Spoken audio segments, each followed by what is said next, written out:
Good morning student. तो आज finally हम लोग अपने अगले टॉपिक पर है, that is molecular orbital theory. तो इससे प्रीवियस वीडियोस में हम लोगों ने हाइब्रिडाइजेशन और VSEPR थ्योरी के ऊपर बात की थी। तो I think this is the second last topic of our unit 4। इसके बाद एक छोटा सा टॉपिक होगा दैट इज हाइड्रोजन बॉन्डिंग। उसके अंदर हम लोग इंटरमॉलिक्यूलर हाइड्रोजन बॉन्डिंग और इंट्रामॉलिक्यूलर हाइड्रोजन बॉन्डिंग पे करेंगे बात। आज हमारा टॉपिक है मॉलिक्यूलर ऑर्बिटल थ्योरी। ठीक है, अब देखिए टॉपिक स्टार्ट होने से पहले आपको एक दो चीजें कर दूं क्लियर कि आपको मॉलिक्यूलर ऑर्बिटल थ्योरी से डेफिनेटली क्वेश्चन एग्जाम में मिलेगा। ठीक है, और दूसरी बात, कई बार क्या होगा कि आप सिंपल से कुछ मॉलिक्यूल का MOT कर लेंगे याद, तो वो लेके एग्जाम में आ जाएंगे, बट ये पॉसिबल नहीं होगा। कई बार इससे कुछ ट्रिकी क्वेश्चन भी हो सकता है, जैसे कुछ मैग्नेटिक प्रॉपर्टीज के बारे में पूछ ले, कुछ आयंस का बॉन्ड ऑर्डर भी मतलब पूछ सकता है, तो बहुत सारी स्टेबिलिटी के ऊपर भी क्वेश्चन हो सकता है। तो आज का जो मतलब लेक्चर है that is molecular orbital theory part 1। ठीक है, MOT पार्ट 1।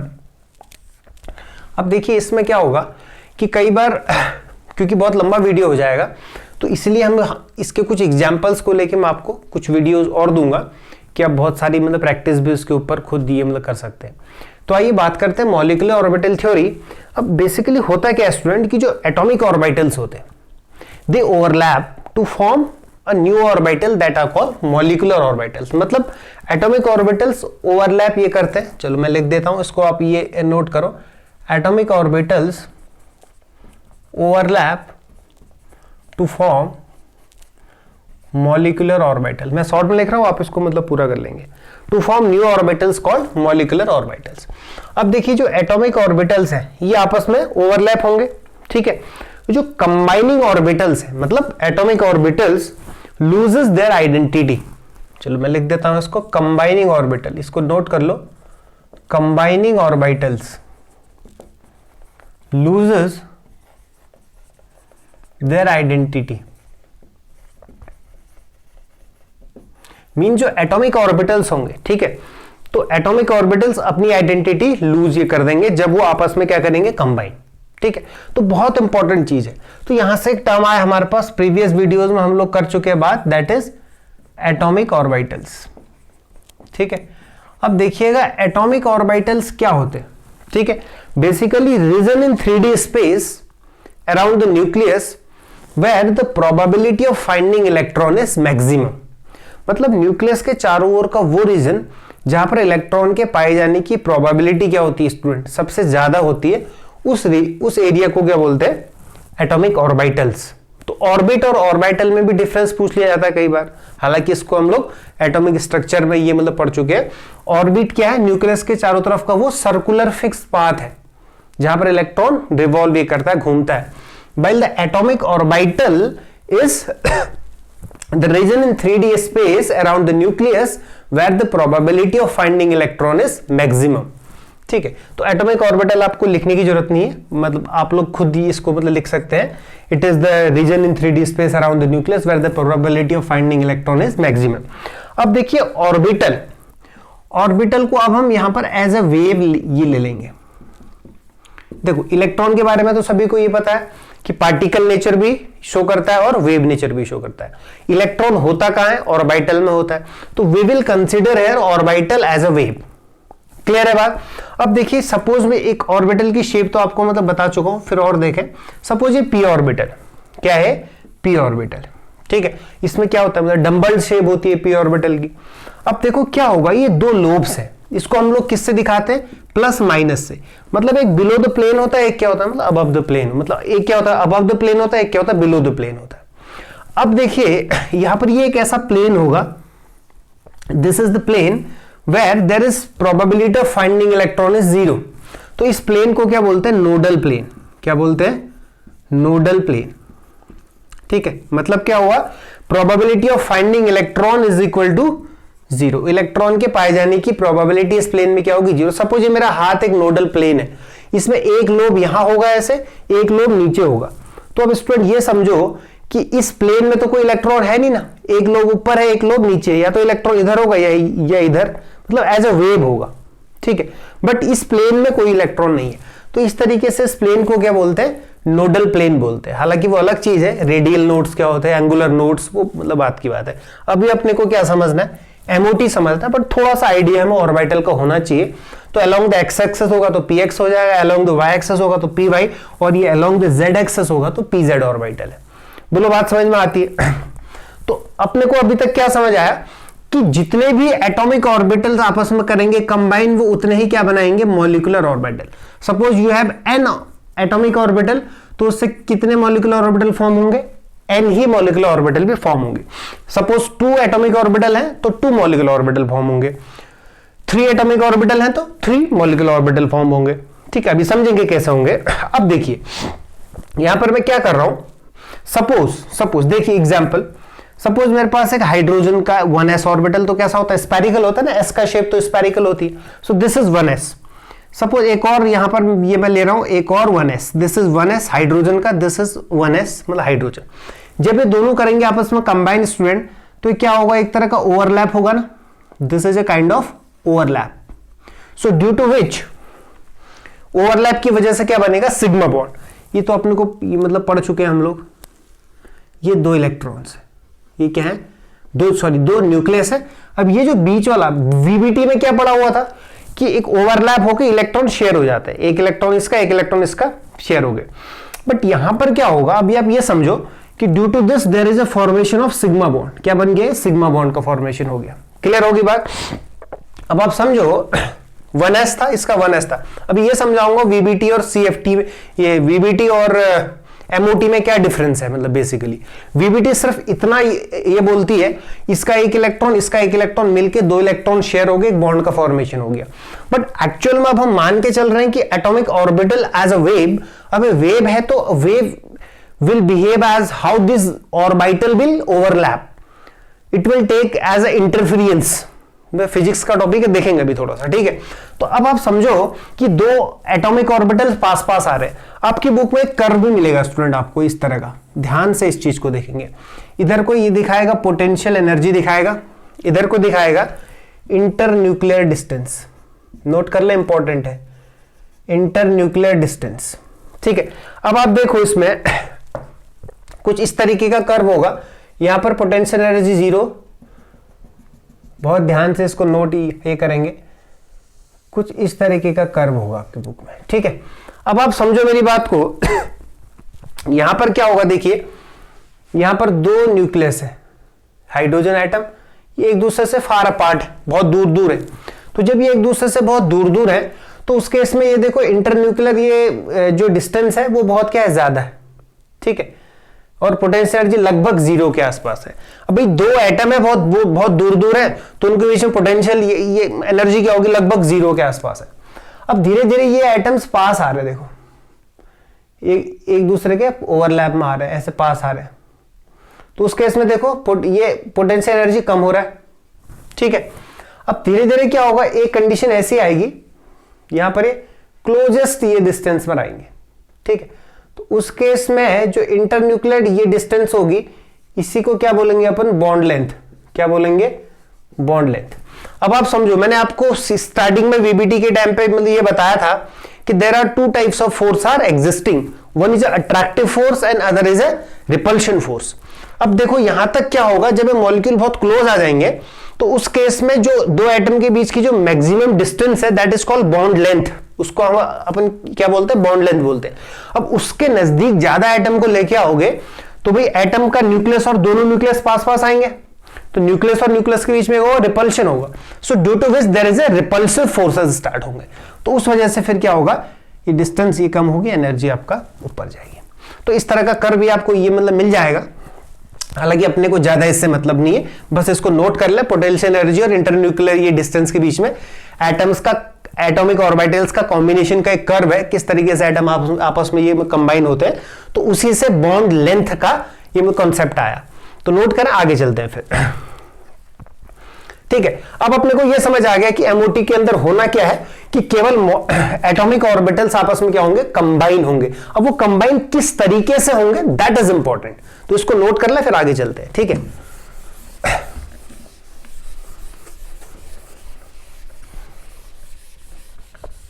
चलिए जब हम चलते हैं आगे, ऑर्बिटल्स ओवरलैप क्या होगा? अभी ऑर्बिटल जो है कैसे ओवरलैप ये होंगे?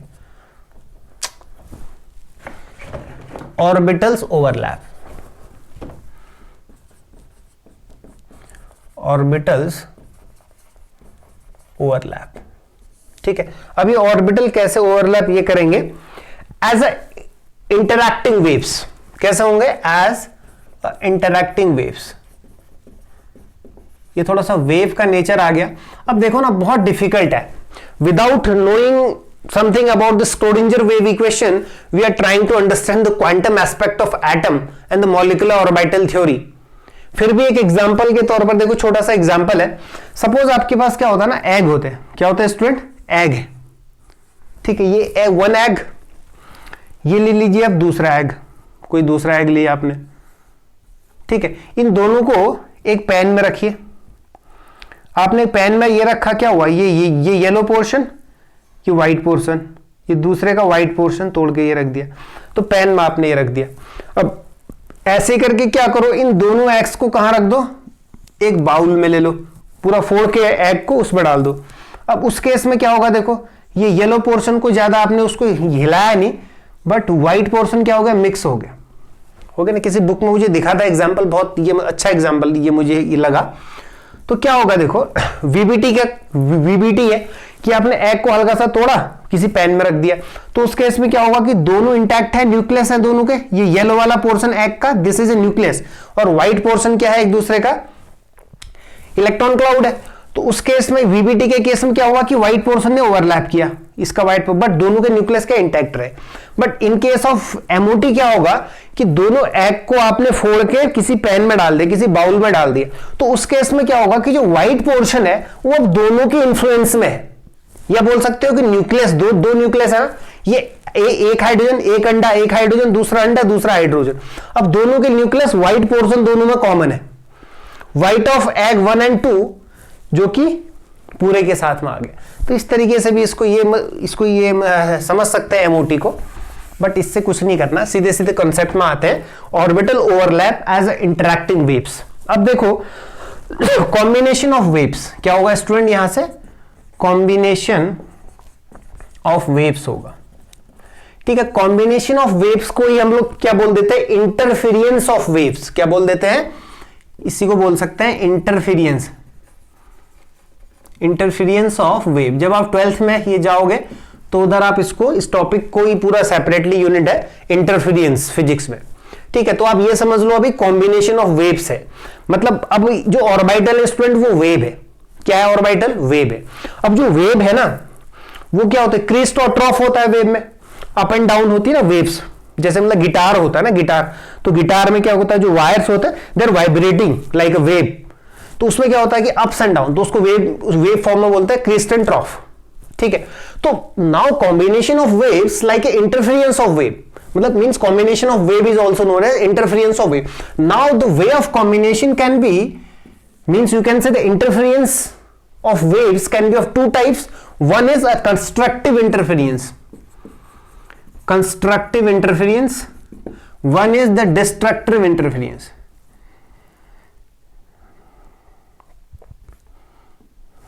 Destructive interference, okay, destructive interference, ठीक है। तो क्या होगा? एक कंस्ट्रक्टिव इंटरफेरेंस होगा, दूसरा क्या होगा? डिस्ट्रक्टिव इंटरफेरेंस होगा। अब देखो कंस्ट्रक्टिव इंटरफेरेंस में क्या है? सपोज आप ये मान लो कि आपके पास 2 इलेक्ट्रॉन है। अब देखो बहुत इजीली आपको ये समझा रहा हूं। सपोज इलेक्ट्रॉन 1 है और दूसरा क्या? इलेक्ट्रॉन 2 है। 2 इलेक्ट्रॉन है। इस इलेक्ट्रॉन 1 का वेव फंक्शन मान लीजिए phi1 है, सॉरी psi1 है, और इसका वेव फंक्शन क्या है? psi2 है, ठीक है। मैंने फॉर एग्जाम्पल दिया, this is the wave function, it is not representing the electron but it is the phi का कोई मतलब सिग्निफिकेंस नहीं होता, सॉरी साई का, साई स्क्वायर का होता है। वो बात की बात है, अभी आपको नहीं समझ आएगा। ये साई है, it is a wave function. ये ऑर्बिटल के उस जो जहां पर इलेक्ट्रॉन है उस ऑर्बिटल के शेप ओरिएंटेशन के बारे में इंफॉर्मेशन दे रहा है, बट इंटेंट मैं फिर बोल रहा हूं कि Sai is a wave function, इसका कोई सिग्निफिकेंस कुछ नहीं होता है, बट साई स्क्वायर का होता है, which is a probability of finding electron around the nucleus. फिर बोल रहा हूं, तो इसलिए अब देखो, आप सिर्फ आप ये मान के चलो कि ऑर्बिटल एक तरह का वेव है और जो वेव्स मींस कंबाइन हो रही है तो वो दो तरीके से होंगी, एक को बोलते हैं एडिटिव, एक को बोलते हैं सब्सट्रैक्टिव, बट यहां पर इसको बोल देते हैं कंस्ट्रक्टिव इंटरफेरेंस और destructive interference in the language of physics. ठीक है, अब आप समझो बात को, क्या होगा यहां पर जो कंस्ट्रक्टिव इंटरफेरेंस है, ये तो बात आपको समझ में आ गई। अब मान लीजिए स्टूडेंट ये कोई वेव है, ठीक है, ये कोई वेव है, ठीक है। अब यहां पर मैं बोल देता हूं इस वेव का भाई क्या होगा, ये मतलब एम्पलीट्यूड होगा up and down crest and trough के केस में। तो इसका वेव, सपोज ये इलेक्ट्रॉन था इधर, इसको मैं इसका वेव फंक्शन साई1 ये बोल दिया। सिमिलर केस शायद आपको विजिबल हो रहा होगा नीचे वाला, मैं देख लूंगा अभी, ठीक है। और इसका ये वाली वेव है the same phase, that is psi two, या इसको साई ए बोल देते हैं, इसको साई बी बोल देते हैं, ठीक है। अब ये वेव्स ऐड हो रही है, नीचे वाला शो हो रहा है नहीं हो रहा ठीक है, दिख रहा है। अब देखिए this is psi one and this is psi A, this is psi B. अब कंस्ट्रक्टिव का मतलब क्या होगा स्टूडेंट, एडिशन, मींस वेव क्या हो रही है, ऐड हो रही है, ठीक है। अब मैं अभी आपको ऑर्बिटल के केस में भी लूंगा इसको। देखो एडिशन के केस में क्या होगा, मतलब ये वाली वेव क्या होगी स्टूडेंट, ऐड होगी, क्या होगी, इसको मैं क्या बोल सकता हूं, साई ए प्लस साई बी बोल सकता हूं। तो एडिशन से क्या होगा, wave in a phase, wave एक फेज, क्योंकि भाई देखो कंस्ट्रक्टिव हो रहा है, मींस कुछ जुड़ रहा है, मतलब this having a same phase, भाई मेरे पास 5 रुपए, उसके पास भी, दोनों के पास 5-5 रुपए मिलकर 10 हो गए, मींस कुछ मतलब ऐड हो गया। तो एडिटिव इंटरफेरेंस भी इसको ये मतलब बोल देते हैं। मींस इससे क्या हो रहा है, एडिशन हो रहा है, means wave in a phase, wave कहां आ जा रही है, फेज में आ जा रही है, मतलब एडिशन ओवरलैप ऑफ वेव्स भी इसको मतलब ये मतलब बोल सकते हैं, ठीक है। तो इससे क्या होगा, हमेशा एडिशन या फिर जो कंस्ट्रक्टिव इंटरफेरेंस से बॉन्ड बनेगा, ये अच्छा है। अब दूसरा क्या होगा, डिस्ट्रक्टिव इंटरफेरेंस, या फिर इसको कई बार आपकी बुक्स में क्या बोल देता हो, यहां को प्लस बोल देगा, इसको माइनस बोल देगा, इसको प्लस बोल देगा, इसको ये मतलब माइनस, तो मतलब कुछ जुड़ रहा है, मतलब एडिटिव हो रहा है, तो उसको बोल सकता है साई ए प्लस साई बी। बहुत आसान है, ज्यादा इससे पूछेगा नहीं, बट आपकी अंडरस्टैंडिंग बनाने के लिए एमओटी के अंदर, ठीक है। नोट करें इसको, फिर मैं इसको ये रब कर रहा हूं।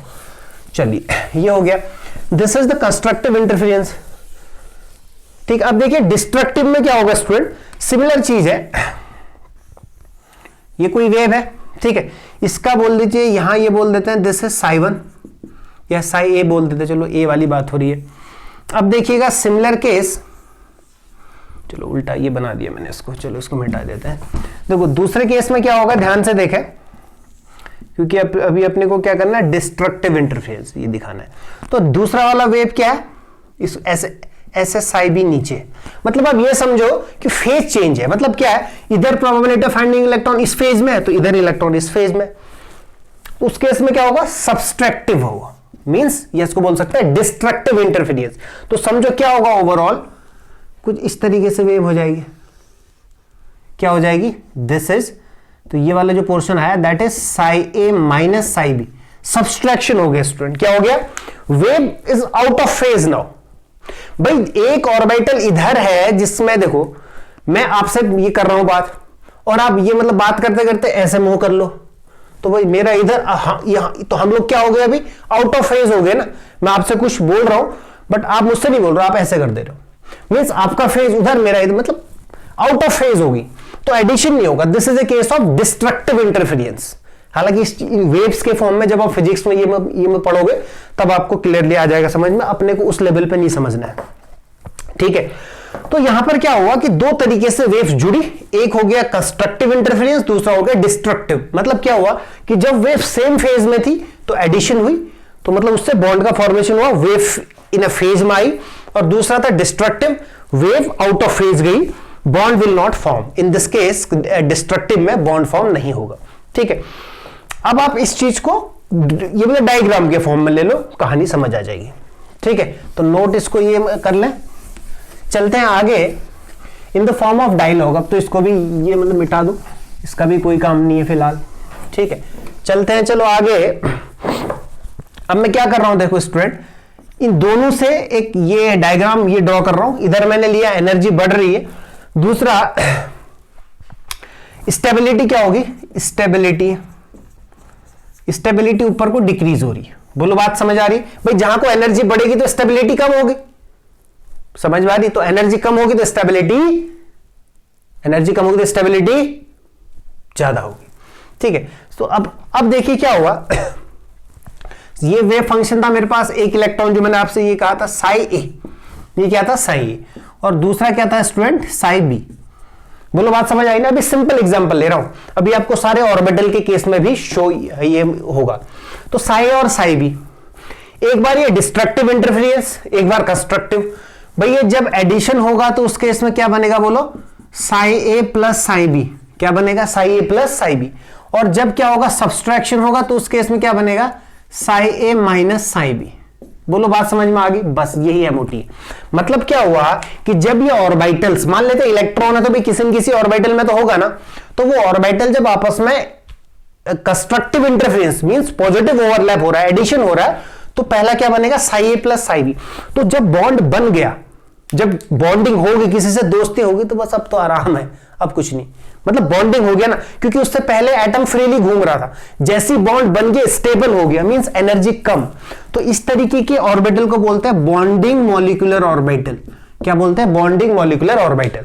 अब ये बेचारा क्या हुआ, फिर भी जुड़ कोशिश तो कर ही रहा है ना जुड़ने की, बट फेज नहीं मिल रहा है, दोस्ती करने जा रहा है बट हुई नहीं। आप मुझसे बात करने आ रहे हो, मैंने मुंह ऐसा कर दिया, मींस क्या हुआ इंटेंट तो है मिलने का बट फेज नहीं मिल पा रहा है। So due to which stability, थोड़ा एनर्जी ज्यादा होगा। क्या होगा एनर्जी ज्यादा होगा, तो इसको बोलते हैं एंटी बॉन्डिंग मॉलिक्यूलर ऑर्बिटल। बस आपको यह समझ में आ गया